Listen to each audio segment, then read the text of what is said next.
రాజకీయాల్లో అంత గౌరవం కూడా పొందలేకపోతున్నాను. ఆ విధమైన కనీసం పిలిపించి ఇంటర్వ్యూ ఇచ్చి మాట్లాడితే సంతోషిస్తాను.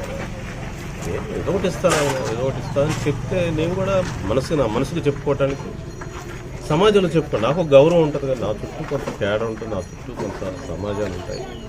వాళ్ళకి నేను ఏదో చెప్పుకోవాలి కదా, మనకి ఇది వస్తుంది అది వస్తుంది అని ఏదో చెప్పుకోవాలి కదా, ఆశ ఉంటుంది కదా రాజకీయాల్లో. అలాగా చెప్పుకునే అవకాశం లేదు, ఏం చెప్పుకోవాలి అర్థం కావట్లేదు. ఇంటర్వ్యూ దొరకదు, ఎవరిని కలిస్తే ఎవరు మాట్లాడరు, ఎలాంటివి ఉండవు. ఇలాంటి ఒక ఒత్తిడిలో అవమానంగా ఫీల్ అయ్యి దురాశ దుఃఖంలో చేయటంటారు కదా, దుఃఖానికి గురై నేను ఒత్తిడి తట్టుకోలేక నేను రాజీనామా చేయటం జరిగింది. సరే రాజీనామా చేస్తే ఇక్కడ ఏంటి అని అంటారు. నేను ఇక్కడైతే వాళ్ళతో మాట్లాడింది, నేను ఇక్కడ ఏం కోల్పోయానో అది నాకు కల్పిస్తే చాలని చెప్పాను. వాళ్ళు అది సానుకూలంగా వ్యక్తం చేశారు. ఏం కోల్పోయారు? పార్టీలో ఒక గుర్తింపు, ప్రభుత్వంలో ఒక గుర్తింపు. ఎమ్మెల్సీ రావాలి కదా, యాక్చువల్గా ఇక్కడ ఎమ్మెల్సీ ఇవ్వాలి కదా. జగన్మోహన్ రెడ్డి గారు ఎమ్మెల్సీ ఇస్తే నాకేముంది,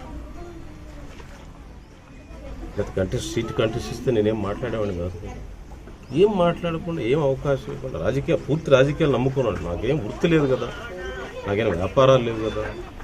పూర్తి రాజకీయ కార్యక్రమం. పొద్దున్న లేస్తే ప్రజలతో పనిచేసేవాడిని, పొద్దున్న లేస్తే ప్రజా సమస్యలు ఉండేవాడిని,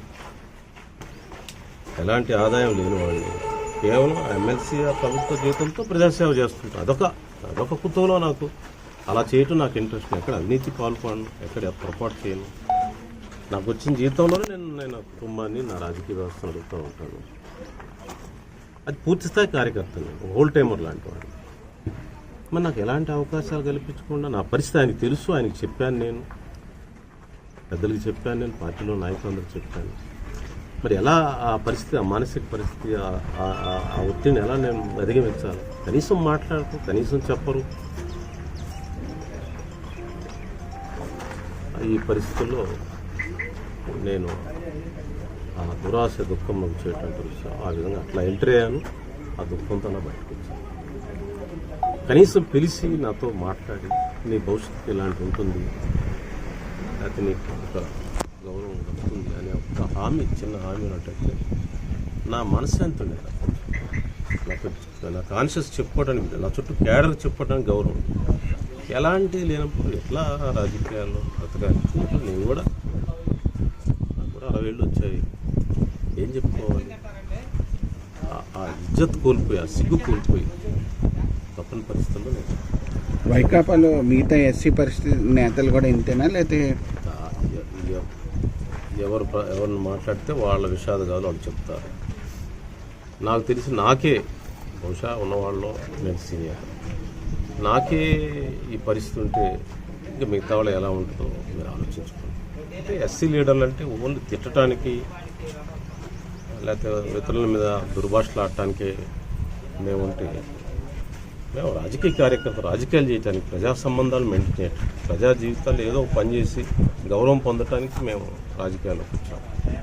అందరూ ఆ కేటగిరీ మంది ఉంటారు, తిట్టేవాళ్ళు ఉంటారు, తిట్టుకు అలవాటు పడిన వాళ్ళు ఉంటారు, తిట్టించుకుంటారు, తిడతారు, వాళ్ళు వేరు. మాలాంటి వాళ్ళు వేరు, మా కేటగిరీ వేరు.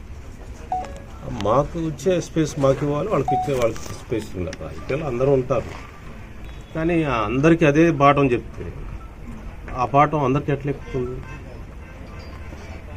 అందువల్ల సజ్జల రామకృష్ణారెడ్డి గారు కూడా నన్ను అడుగున నన్ను అవమానించారు, చాలా తక్కువగా చూస్తాను.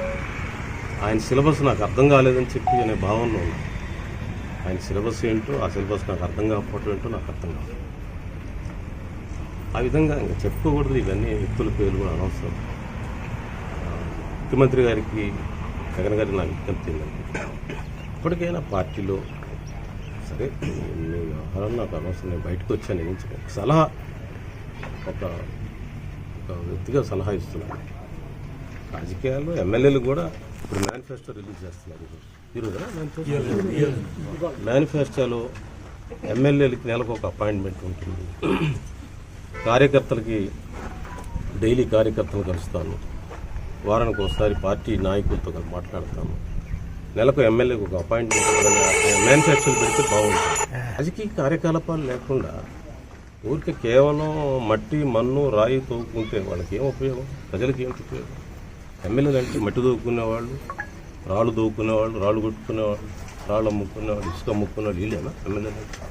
రాజకీయ నాయకులు కదా, వాళ్ళకి రాజకీయ అభిప్రాయాలు ఉండవా, ప్రజా సంబంధాలు ఉండవా? కాబట్టి మేనిఫెస్టోలో ఆయన దయచేసి ఈ విషయాలు పెడితే బాగుంటుందని నా సలహా.